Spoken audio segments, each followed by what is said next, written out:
네, 그럼 제가 말씀 봉독해 올리겠습니다. 요한복음 8장 10절입니다. 예수께서 일어나사 여자 외에 아무도 없는 것을 보시고 이르시되 여자여 너를 고발하던 그들이 어디 있느냐? 너를 정죄한 자가 없느냐? 대답하되 주여 없나이다. 예수께서 이르시되 나도 너를 정죄하지 아니하니 가서 다시는 죄를 범하지 말라 하시니라. 아멘. 오늘 설교 제목 읽어드리죠. 개새끼가 아닙니다.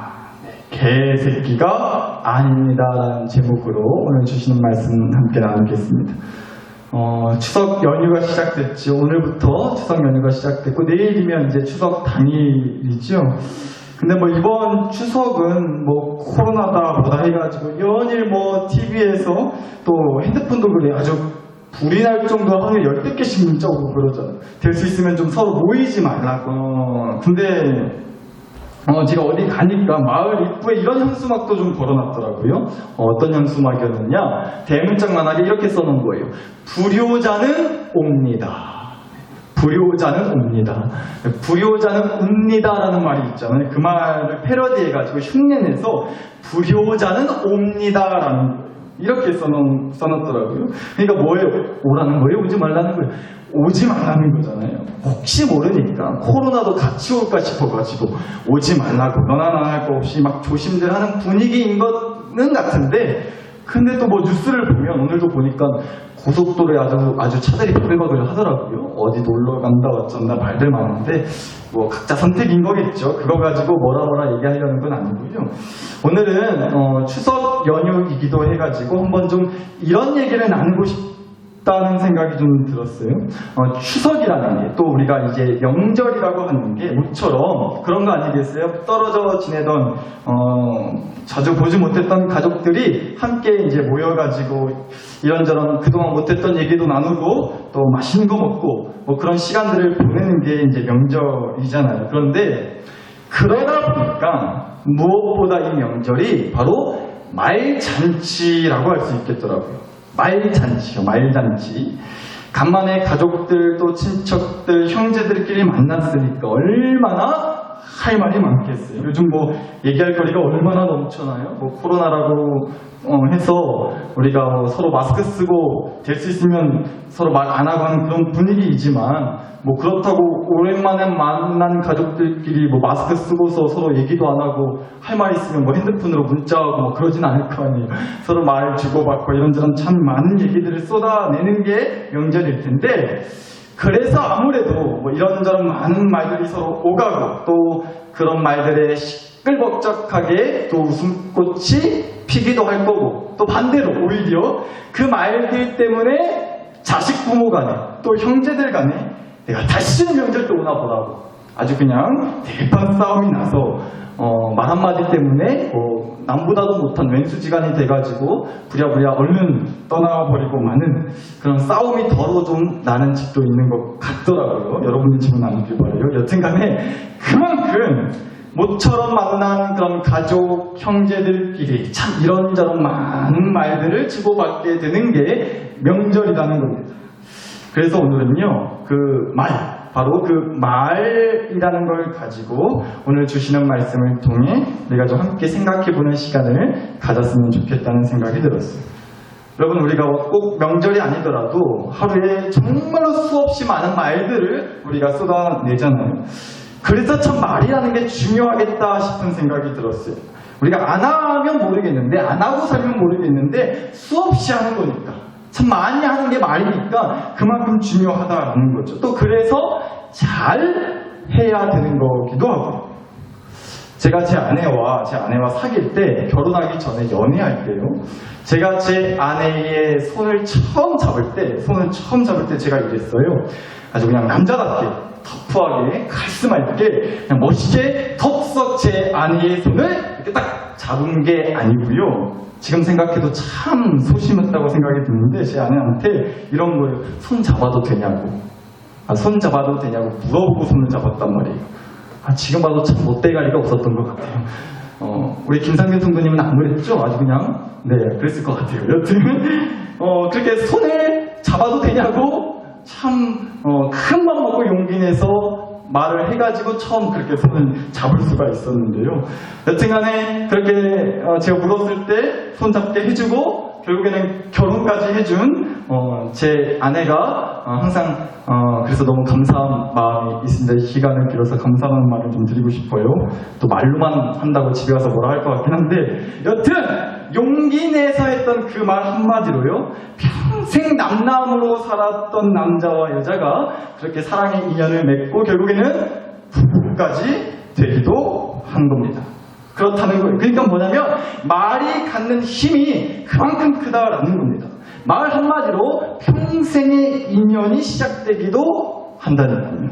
그러니까 그렇게 용기 내서 말을 하는 게 그만큼 중요하다는 말씀을 드리는 겁니다. 말을 하는 게 그만큼 중요하다고. 말은 힘이 있기 때문에.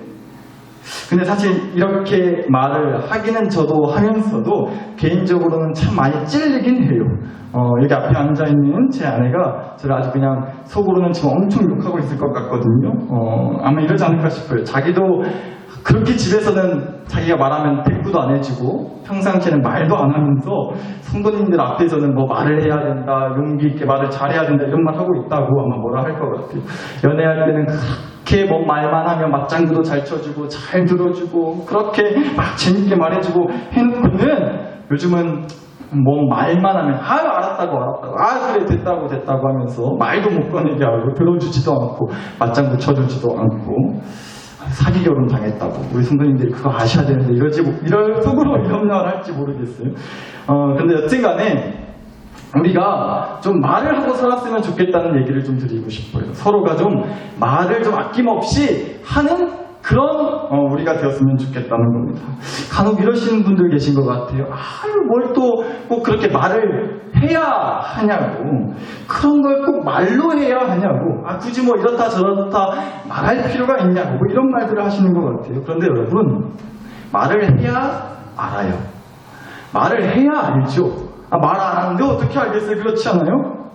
생각해보세요. 하나님 이 주둥이를 진짜 표현이 너무 고급스러웠죠? 이 입을 우리한테 괜히 만들어주신 게 아닐 거 아니에요. 내가 말은 안 해도 늘 고맙다고. 고마운 줄 알죠? 내가 말을 안 해서 그렇지 그때는 솔직히 내가 잘못한 것 같다고. 남들 앞에서 그럴 게 아니라 그 당사자가 직접 들을 수 있도록 가서 말을 해줘야 알 수 있다니까요.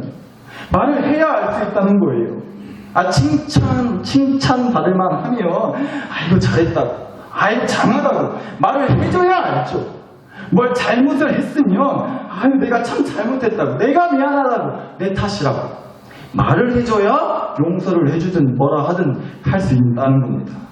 또 고생했다 싶으면 고생 많았다고, 참 애썼다고, 얼마나 힘들었냐고 말해주면 얼마나 좋겠냐는 겁니다. 속으로만 고생한 줄 안다고, 고생 많았다고, 칭찬하고, 미안하다고, 잘못했다고, 그렇게 용서를 구해도 말하지 않으면 절대 죽었다 깨어나도 모른다라는 겁니다. 그러니까 우리가 좀 서로가 말을 그렇게 아낌없이 할 수 있는 사이가 되었으면 좋겠어요. 왜요? 말의 힘이 어마어마하기 때문에 그렇다니까요. 말을 해야 알 수 있어요. 말을 해야 풀리는 거예요. 말을 해야 달라지고요, 변화가 일어나기 시작하기 때문에 그렇습니다. 그게 바로 말이 갖는 힘이라는 거예요, 힘. 우리가 가뜩이나 코로나 때문에 이렇게 마스크를 쓰면서부터 좀 더 그래진 것 같기도 해요. 교회만 하더라도 그래요. 말이 사라져 버렸어요. 말이. 교회에 와서. 물론 이제 코로나 이 지금 상황 가운데 우리가 서로 조심해야 하고 또 그렇게 조심하다 보니까 말을 아끼긴 해야겠죠. 그런데 단순히 그걸 뭐라고 하는 게 아니라요. 그렇다고 해야 될 말마저 안 하면 쓰겠냐고요. 해야 될 말마저 안 하면 그건 좀 문제겠다 싶다는 겁니다. 성경은요, 우리에게 끊임없이 이렇게 가르쳐 주세요. 말을 하라고요. 말을 해야 된다고요. 한번 좀 읽어볼까요? 데살로니가전서 4장 18절입니다. 그러므로 이러한 말로 서로 위로하라고 하세요. 하나만 더요. 히브리서 3장 13절이에요. 매일 피차 권면하여, 권면을 행동으로만, 눈짓으로만 하겠어요? 말로도 해야죠. 겉면의 말로 너희 중에 누구든지 죄의 유혹으로 완고하게 되지 않도록 해라. 이런 말씀들이 있다고요. 그래서 말씀을 드리는 겁니다.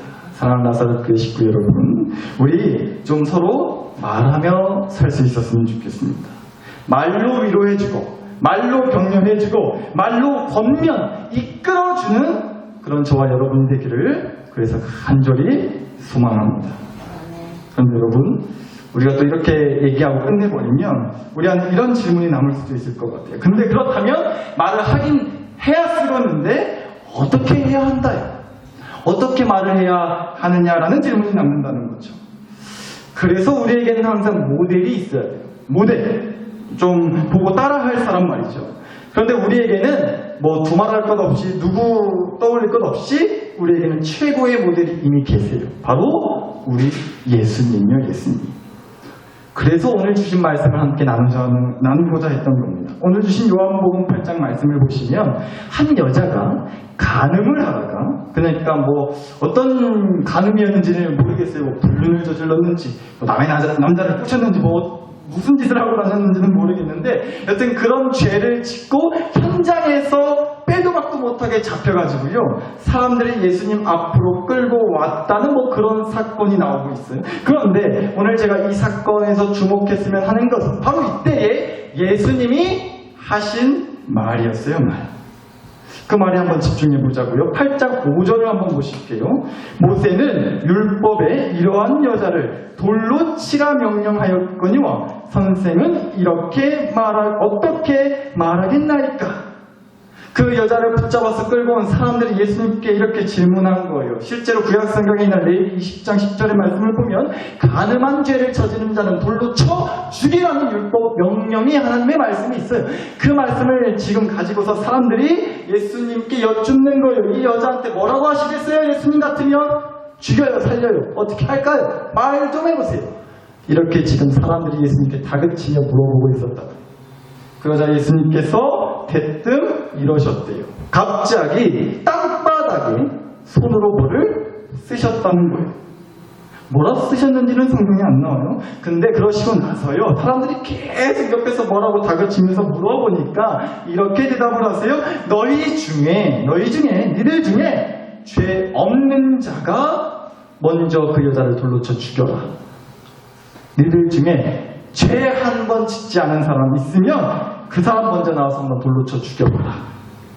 그렇게 말씀하시고요. 근데 또 그러셨어요. 다시 땅바닥에 손가락으로 뭐를 쓰셨다고 나와있어요. 그러자 사람들이 하나둘씩 그 자리를 떠났다고 되어 있습니다.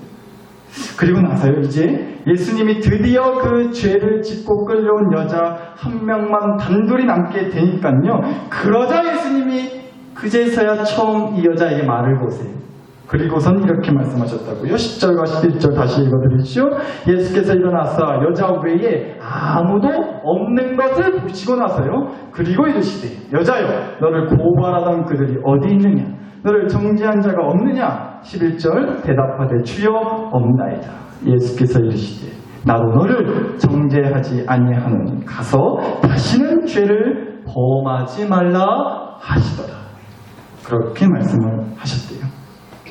여러분, 저는 예수님의 이런 모습, 또 이런 말을 보면서 이런저런 많은 얘기들을 또 할 수 있겠지만, 특별히 저는 앞서 말씀드렸듯이 말이라는 주제를 놓고 봤을 때 우리가 한 두 가지 정도를 함께 좀 깨달을 수 있었으면 좋겠다는 생각이 들었어요. 어떻게 말을 해야 하느냐? 첫째는 바로 이거예요. 우리 예수님처럼요, 말을 언제 하느냐가 중요하겠다는 겁니다. 말을 해도 언제 하느냐가 중요하겠다는 거예요. 예수님이 여자에게 그렇게 처음 말을 거시기 전에 이러셨다고 되어 있어요. 아무도 없는 것을 보시고 말씀하셨다고요. 아무도 없는 것을 확인하신 다음에. 그러니까 우리 예수님은요, 사람들이 다 그 자리에서 떠날 때까지를 기다리고 계셨던 거예요. 그런 의미에서 보자면 앞서 예수님이 2번씩이나 갑자기 그렇게 땅바닥에 손으로 뭘 쓰셨다는 게 아마 이런 이유였지 않을까 싶더라고요. 시간을 보신 게 아닐까.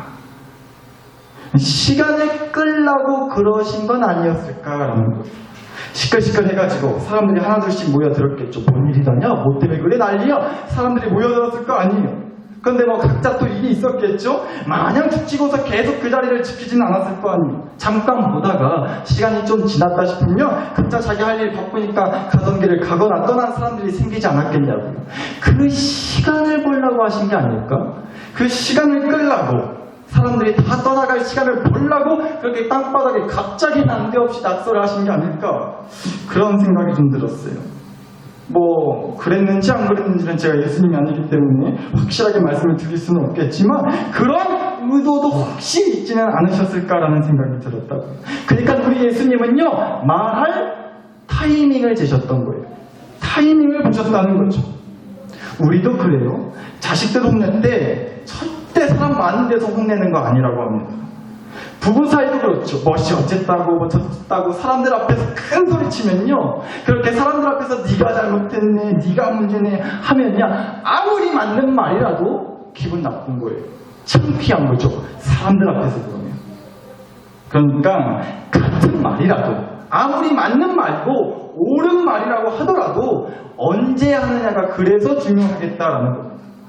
예수님은 그런 의도가 있지 않으셨나 싶어요. 사람들이 다 떠나고 나서 그때 말할 때라고 생각하셨던 것은 혹시 아닌지 모르겠어요.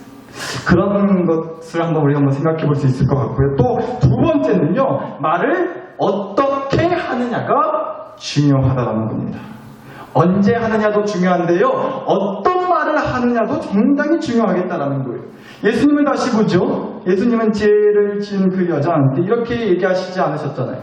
이거 화사나 이 못난 것아 어째 그렇게 죄를 지어가지고 온 동네 창피하게 이게 뭔 짓거리냐고 그렇게 막 혼내시고요 막 욕하시고요 이러시면서 뭐라 하시지를 않았어요. 보셨잖아요. 이렇게 말씀하신 거예요. 다 안다. 내가 다 안다도 죄 지은 거 무슨 죄를 지었고 무슨 잘못했는지 내가 다 안다. 내가 그거 굳이 문제 삼지 않겠다. 그거 가지고 뭐라 하지 않겠다. 확인하지 않겠다. 대신 다시는 그렇게 살지 말아라. 그러면 된다. 그거면 된다. 이렇게 말씀하신 거잖아요. 10절 11절 말씀이. 그러니까 뭐예요? 예수님의 말은 이런 목적이 있는 거예요. 혼내는 게 목적이 아니고 고치는 게 목적이라는 겁니다. 혼내는 게 목적이 아니고 고치는 게 목적이신 거예요. 말로 그 사람을 때리는 게 목적이 아니고 말로 그 사람을 살리는 게 목적이라는 거예요. 그 사람을 변화시키고 그 사람을 바로 세우는 거 그것이 목적이기 때문에 예수님의 말은 그 말 표현에서 그게 다 드러나는 겁니다. 그러니까 우리 예수님의 말은요 말 자체에서 그 말을 하는 의도와 진심이 너무도 분명하게 느껴진다는 거예요. 예수님의 말을 듣고 나면 예수님이 정말로 나를 사랑하시는구나. 나를 진짜 용서해 주시는 거구나. 나를 용서하시고 품어주시는구나. 손 내밀어 주시는구나. 그게 말에서 충분히 느껴지게 말하신다. 그러니까 말이라는 게 뭐예요? 결국에는 말이란 내 마음이 그대로 드러나는 통로가 되는 겁니다. 내 마음이 그대로 드러나는 통로가 된다고요, 말이라는 게. 그러니까 여러분, 아무리 말을 멋들어지게 개똥차게 잘해도요, 그 말에 내 마음, 내 진심, 내 진짜 마음이 담겨있지 않으면 다 티가 나게 되는 거죠. 다 들통나게 돼 있어요. 그렇잖아요.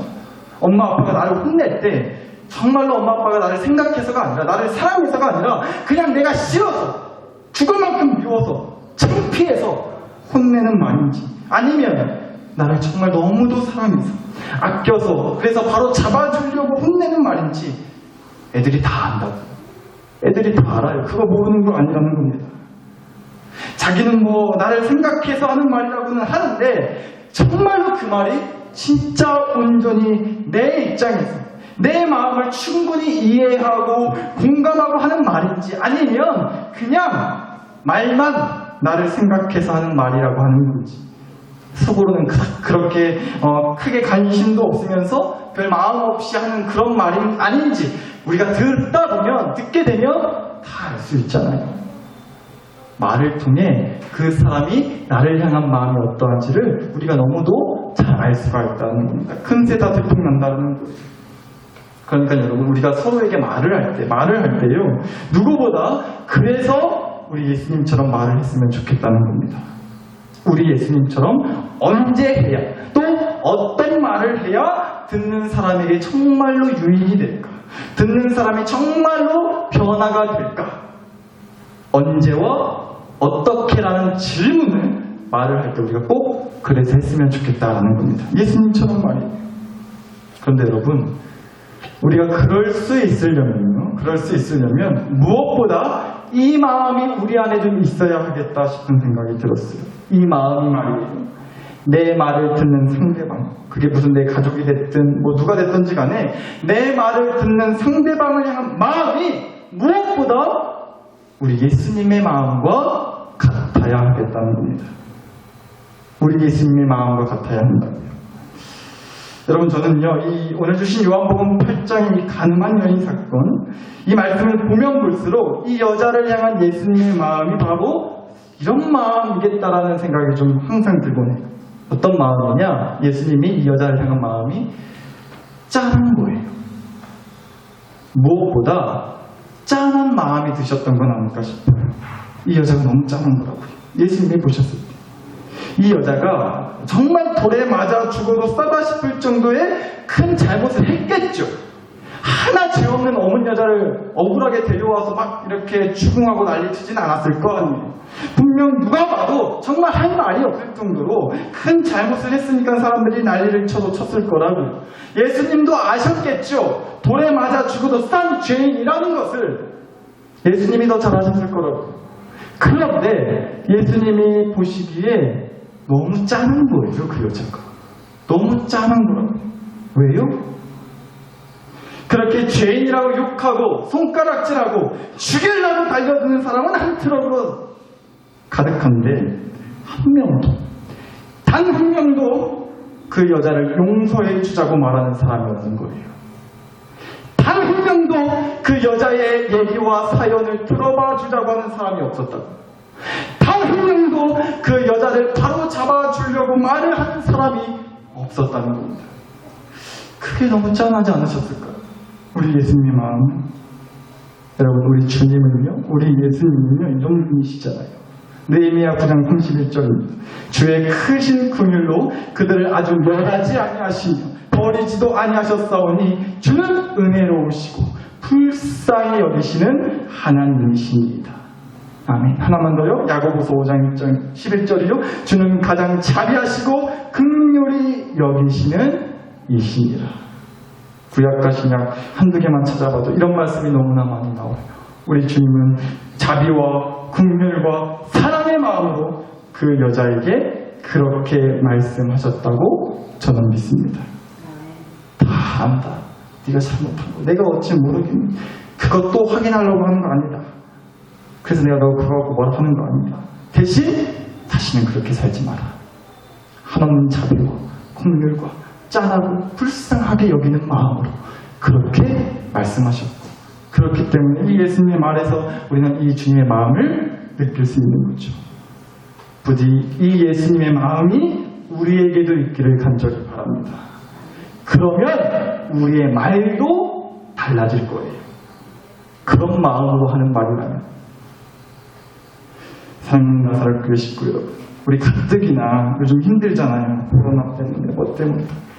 근데 또 점점 더 힘들어서 그럴지 모르겠어요. 점점 서로 주고받았던 그 다정한 말마저 얘는 점점 줄어만 가는 그런 삭막한 시대가 되어버린 것 같아서 너무나 안타까워.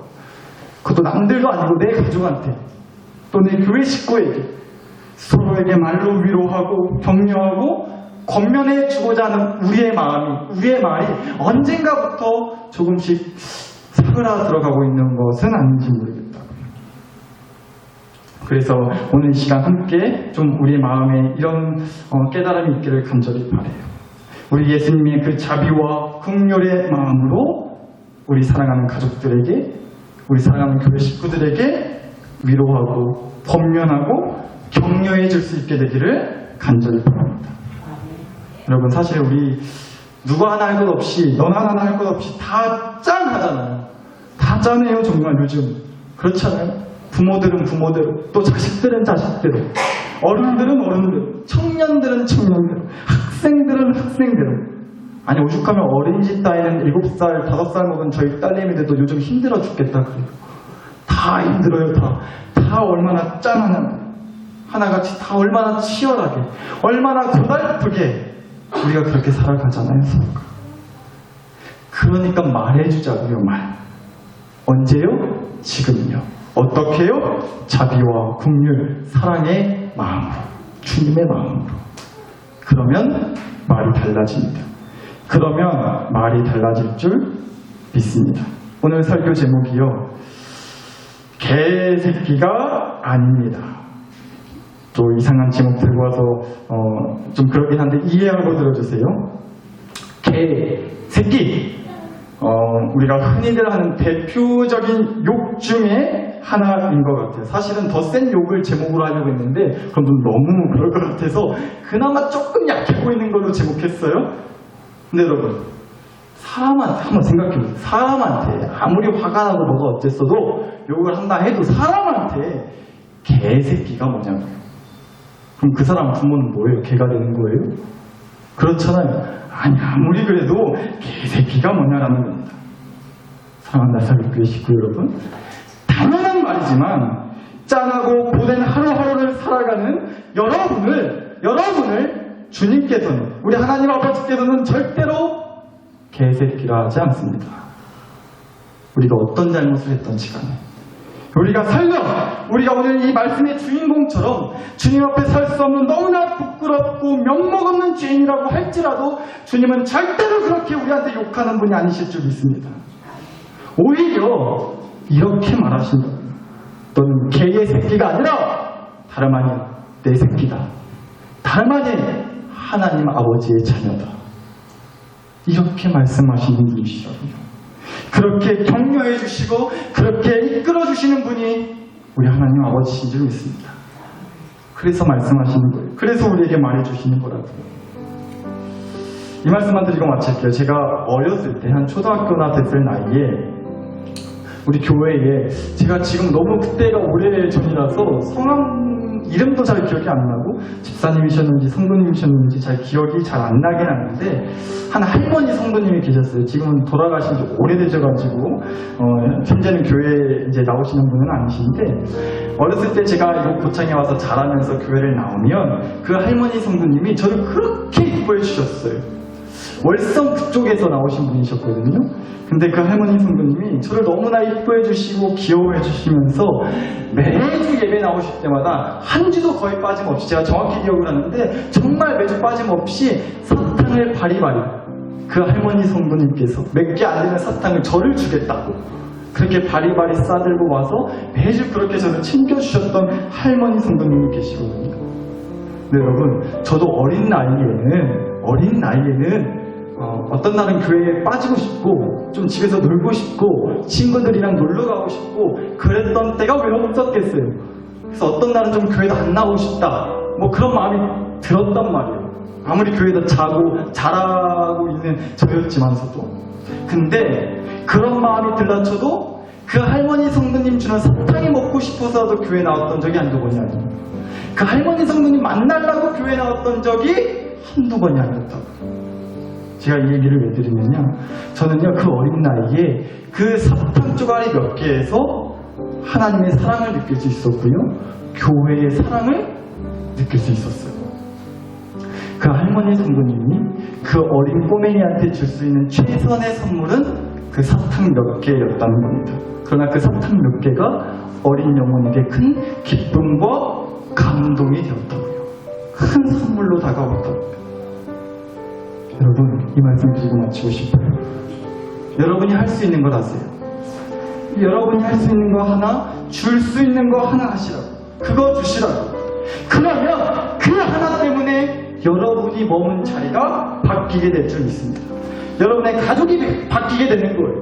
교회가 달라질 거예요. 내 인생이 달라질 거라고요. 그 하나가 뭘까요? 추석입니다. 사랑하는 가족들을 만나는 시간이에요. 그 가족들에게 여러분이 할 수 있는 거 아세요? 여러분이 줄 수 있는 거 아시라고. 근데 그게 꼭 무슨 거창한 뭐 엄청 대단한 거? 말은 아니어도 돼요. 그 사탕 몇 개면 된다. 오늘 설교로 치자면 사랑의 말 한마디, 위로의 말 한마디, 격려의 말 한마디, 하나님의 자녀됨을 깨닫게 해주는 말 한마디. 그 말 한마디가 분명 놀라운 변화의 시작이 될 줄 믿습니다.